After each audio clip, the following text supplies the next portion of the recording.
नमो नमः संस्कृत। आज हम देखेंगे आचार्य भर्तृहरि के नीति शतक का 18वां श्लोक। 17 तक तो पढ़ लिया, आज देखेंगे 18वां श्लोक। क्या है श्लोक?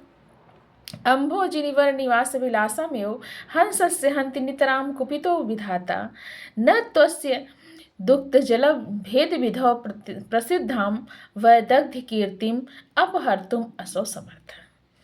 इसका अन्वय है नितरां कुपितो विधाता हंसस्यं भोजिनी वन निवास विलासमेव हन्ति अस्य दुग्ध जल भेद विधौ प्रसिद्धां वैदग्ध्य कीर्तिम अपहर्तुम तु असौ न समर्थ। इस श्लोक में आचार्य भर्तृहरि ने बताया है कि किसी के गुण को कोई भी नष्ट नहीं कर सकता या उसके गुण को कोई अपना नहीं सकता है। अगर किसी के अंदर कोई गुण है, विधाता चाहे तो वो भी नहीं कर सकते, सारे चीज़ों को कर सकते पर उस चीज़ को उसके ख़त्म नहीं कर सकते हैं।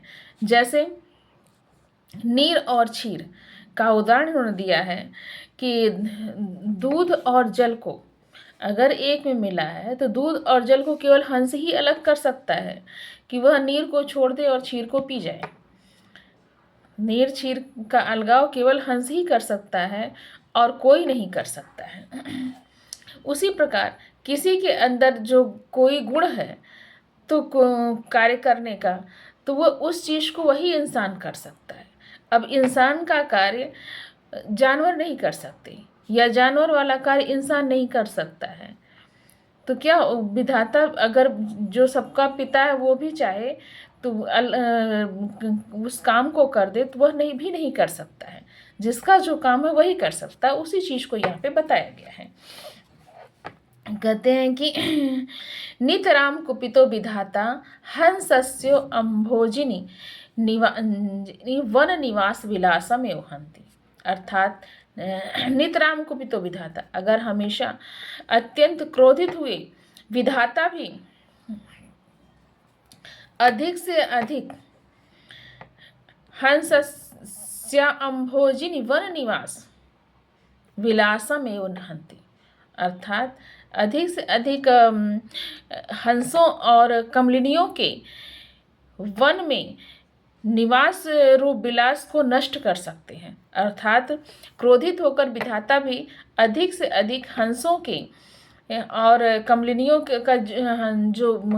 का जो वन है, जो हंसों का रहने का जगह है, उस चीज़ को विधाता भी नष्ट कर सकते हैं क्रोध में आकर के। किंतु अस्य दुग्ध जल भेद विधौ प्रसिद्धां वैदग्ध्य कीर्तिम अपहर्तुम तु असौ न समर्थ। किंतु जो हंस का दूध और पानी का पानी, दुग्ध जल भेद विधौ, जो दूध और जल में भेद करने का गुण हंस के अंदर है, उस जो कि उसकी विश्वविख्यात चतुरता है, जो कि उस चीज़ को सब लोग जानते हैं, वह कितनी चतुरता से किस तरीके से इस चीज़ कार्य को करता है, उस कार्य को विधाता नष्ट नहीं कर सकते। मतलब कि विधाता चाहे तो हर कार्य कर सकते हैं। हंसों के और कमलिनियों का वन है, उस चीज़ को नष्ट कर सकते हैं, उजाड़ सकते हैं। हंसों की रहने की जगह भी उजाड़ सकते हैं, लेकिन हंसों का जो गुण है दुग्ध और जल में भेद करने का, वह उस चीज़ को नष्ट नहीं कर सकते। वह बहुत ही असंभव कार्य किसी के गुण को नष्ट करना। अब आगे का श्लोक देखते हैं। केयूराणि न भूषयन्ति पुरुषं हारा न चंद्रोज्ज्वला न स्नानं न विलेपनं न कुसुमं नालंकृता मूर्ध्वजा वाणेका समलंकरोति पुरुषं या संस्कृता धार्यते क्षीयन्ते खलु भूषणानि सततं वाग्भूषणं भूषणम्। अर्थात इसका अन्वय देखते हैं। पुरुषम केयूराणि न भूषयन्ति चंद्रोज्ज्वलाहारा न स्नानं न विलेपनं न कुसुमं न अलंकृता मूर्धजा या संस्कृता धार्यते सा एका वाणी पुरुषं समलंकरोति भूषणानि क्षीयन्ते वाग्भूषणं सततं भूषणं खलु।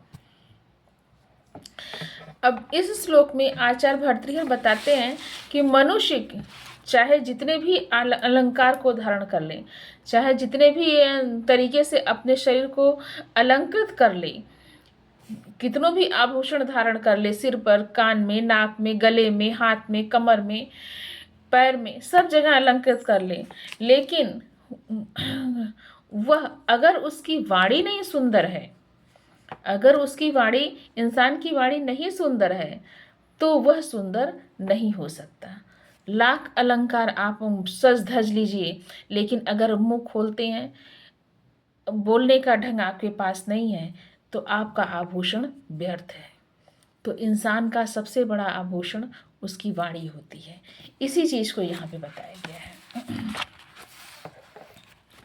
कहते हैं के उराणी न भूषयन्ति पुरुषम, अर्थात मनुष्य का, पुरुषों का न तो बाहुभूषण आभूषित करता है, न तो बाहुभूषण आभूषित करता है, चंद्रोज्ज्वला हारा न, और न चंद्र निर्मल हार, और न चंद्रमा के समान उज्जवल चंद्र निर्मल हार जो होता है वह इंसान को आभूषित करता है।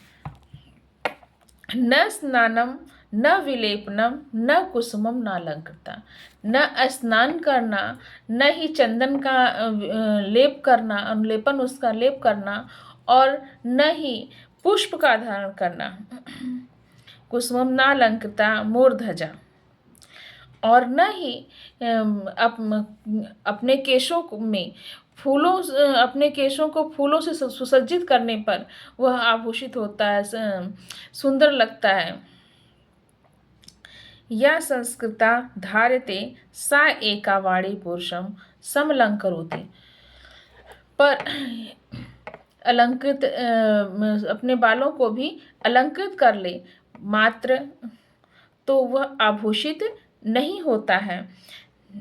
क्यों नहीं होता है? कहते हैं या संस्कृता धार्यते, या संस्कृता धार्यते सा एका वाणी पुरुषम समलंकृति, अर्थात उस मनुष्य को केवल एक उसकी संस्कारित वाणी ही जो धारण करता है वही अलंकृत करती है। जो मनुष्य जो संस्कार युक्त वाणी को धारण करता है उसी से वह अलंकृत होता है।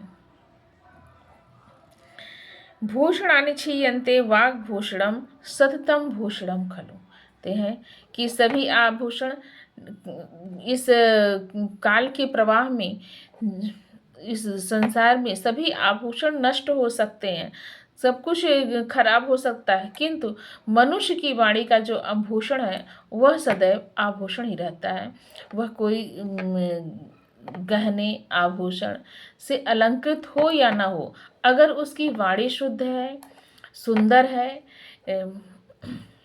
संस्कारित वाणी है, तो वह हमेशा से सुंदर रहेगा। उसकी सुंदरता उसकी वाणी से ही है, न कि अलंकारों के अलंकरण से। इसलिए मनुष्य के अंदर ज्ञान होना बहुत जरूरी है। ज्ञान ही मनुष्य को सुशोभित करता है, और जब ज्ञान इंसान के अंदर हो जाएगा तो उसकी वाणी भी सुशोभित हो जाएगी। क्योंकि बिना ज्ञान के, अगर ज्ञान नहीं है तो हमारी वाणी कैसे सुशोभित होगी?